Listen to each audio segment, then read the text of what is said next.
Hi viewers, நாளைக்கான வீடியோல என்ன நடக்கலாம்னு சொல்லிட்டு பார்க்கலாம். வீடியோக்குள்ள போறதுக்கு முன்னாடி நம்ம சேனலை லைக் அண்ட் சப்ஸ்கிரைப் பண்ணிட்டு கொஞ்சம் சப்போர்ட் பண்ணுங்க. வாங்க இப்போ வீடியோக்குள்ள போலாம். சந்திரா சிவனாண்டி கிட்ட சொல்லிக்கிட்டு இருக்காங்க, நம்ம எப்படியாவது நவீனை கண்டுபிடிச்சே ஆகணும். நவீனை கண்டுபிடிச்சாதான் அவனை நம்ம மறைச்சு வைக்க முடியும். ஏன்னா இந்த டிரைவர் பையன் வந்து அந்த நவீனை எங்கேயாவது மறைச்சு வச்சு கடைசி நேரத்துல துர்கா கழுத்துல தாலி கட்ட வச்சிருவான். அதை நம்ம நடக்க விடவே கூடாது. இந்த மாதிரி தான் ரேவதி கல்யாணத்துலயும் நடந்தது.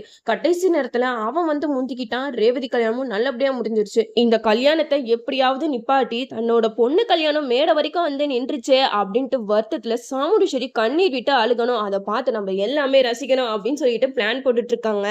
எனக்கு என்னமோ இந்த வாட்டி சந்திரா வந்து செம்மையா பெரிய பல்பா வாங்க போறாங்கன்னு தான் தோணுது. ஏன்னா நம்ம கார்த்திக் வந்து சந்திராவோட மைண்ட் வாய்ஸை நல்லாவே புரிஞ்சு வச்சிருப்பாரு. கண்டிப்பா இந்த கல்யாணத்துல அவங்க ஏதாவது ஒரு குட்டி கலாட்டா பண்ணுவாங்கன்னு தெரிஞ்சு நம்ம கார்த்திக் வந்து வேற மாதிரி பிளான் எல்லாம் போட்டு வச்சிருப்பாரு. அது மட்டும் இல்லாம இப்ப பந்தக்கால் நடும்போது மா இலை இல்ல அப்படின்னு சொல்லிட்டு ஐயர் வந்து கேக்குறாங்க. அப்ப நம்ம ரேவதி நான் பறிச்சுட்டேன்னு சொல்லிட்டு மாங்காய் இலைய பறிக்கிறதுக்காக போறாங்க.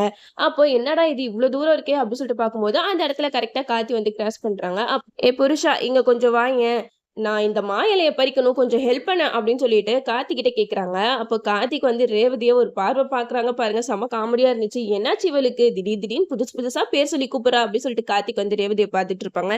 அப்ப ரேவதி சொல்லுவாங்க, என்ன இப்படி பாக்குற, என்னோட புருஷன் நான் வாடா போடா எப்படி வேணாலும் கூப்பிடுவேன், அதெல்லாம் நீ கண்டுக்கவே கூடாது அப்படின்னு சொல்லிட்டு ரேவதி சொல்றாங்க. அப்போ கார்த்திக் சொல்றாங்க, உனக்கு என்ன அந்த மா இலை தானே பறிக்கணும், இரு நான் பறிச்சு தரேன் அப்படின்னு சொல்லிட்டு கார்த்திக் பறிக்க போகும்போது அப்ப ரேவதி சொல்றாங்க, உனக்கு இன்னும் அவ்வளோ கஷ்டமான வேலையெல்லாம் கொடுக்க மாட்டேன், நீ என்னைய தூக்குனாலே போதும், நான் ஈஸியா இந்த மா இலைய பறிச்சிடுவேன் அப்படின்னு சொல்லும்போது நம்ம கார்த்திக் வேற வழி இல்லாம நம்ம ரேவதியை தூக்குறாங்க. ரேவதியும் மா இலைய பறிச்சிடுறாங்க. இந்த சீன் பாக்குறதுக்கே ரொம்ப சூப்பரா இருந்துச்சு. இந்த மாதிரி கார்த்திக் ரேவதி இவங்க 2 பேருக்குள்ள இந்த மாதிரி லவ் சீன்ஸ் எல்லாம் வந்துச்சுன்னா இன்னும் எபிசோட் வந்து வேற லெவல்ல போகும். இந்த சைடு துர்காக்கு புடவை எடுக்கிறதுக்காக எல்லாருமே கடை கிளம்பிட்டு இருக்காங்க.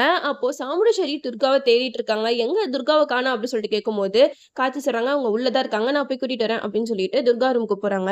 துர்கா வந்து கார்த்திக் கிட்ட சொல்றாங்க, நவீன் இப்ப எங்க இருக்கானே தெரியல, அவரை வேற போலீஸ் தேடிக்கிட்டு இருக்கு, எனக்கு ரொம்பவே பயமா இருக்கு மாமா, அவரை பார்க்கணும் போல இருக்கு அப்படின்னு சொல்லிட்டு கார்த்திக் கிட்ட சொல்ல அதை கேட்ட கார்த்திக் வந்து, என்ன உனக்கு நவீனை தானே பார்க்கணும், இனி நான் கூட்டிட்டு வரேன் அப்படின்னு சொல்லிட்டு வேற ரூம்ல இருந்து துர்கா ரூமுக்கு நவீனை கூட்டிட்டு வராங்க. நவீனை பார்த்ததுமே துர்கா ரொம்பவே ஹாப்பி ஆயிடுறாங்க. ஆனா அந்த சைடு சந்திரகலா விறுவிறுன்னு வந்துகிட்டு இருக்காங்க.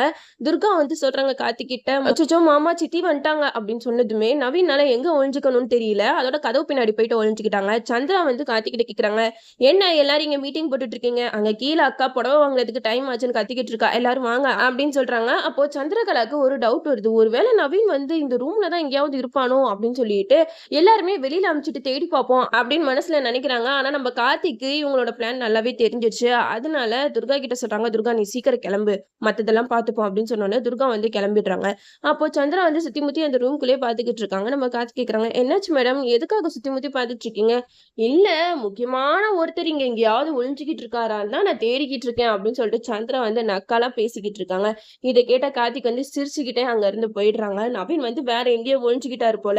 இந்த சந்திரா வந்து எப்படியாவது நவீனை கண்டுபிடிச்சு போலீஸ்ல ஒப்படைக்கணும், இந்த கல்யாணமே நடக்கக்கூடாது அப்படின்னு சொல்லிட்டு பிளான் பண்ணிக்கிட்டு இருக்காங்க. ஆனா நம்ம கார்த்திக் வந்து கடைசி நேரத்துல துர்கா கழுத்துல நவீனை தான் தாலி கட்ட வைக்க போறாரு. நம்மளும் வெயிட் பண்ணி பார்ப்போம். சந்திராவுக்கு பெரிய பல்ப் வெயிட் பண்ணிக்கிட்டு இருக்கு. ஓகே வீவர்ஸ், இந்த வீடியோ உங்களுக்கு பிடிச்சிருந்தா லைக் பண்ணுங்க, மறக்காம நம்ம சேனலை சப்ஸ்கிரைப் பண்ணிருங்க.